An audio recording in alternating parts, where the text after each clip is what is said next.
12 হাত দূরেই ভারতের বিএসএফ যাচ্ছে, কতটা কাছে দেখুন। এই রাস্তা দিয়ে সরাসরি হাঁটলেই সামনে ভারতের সাহেবগঞ্জ বাজার, কিন্তু সেখানে যেতে পারবো না। দেখুন এই যে বর্ডার পিলার। এই মুহূর্তে আমি আছি বাংলাদেশের কুড়িগ্রাম জেলার ভুরুঙ্গামারী উপজেলার সীমান্তবর্তী একটি গ্রামে। আজকে আমি আপনাদেরকে দেখাবো এরকম নদী অঞ্চলের মানুষের গ্রামীণ জীবন, সেই সাথে ভারত এবং বাংলাদেশের সীমান্ত। তো চলুন শুরু করা যাক। আমি নিজেকে খুবই ভাগ্যবান মনে করি, কেননা আমার জীবনের সময়গুলো এমন সুন্দর নৈসর্গিক গ্রামে কাটাতে পারছি।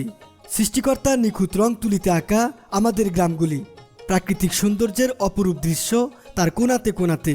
গ্রামের সোনালী ফসলের ক্ষেত, আঁকাবাঁকা সুন্দর নীল জলে ভর্তি নদীতে গ্রামের রূপ আমাদেরকে বাকশূন্য করে দেয়।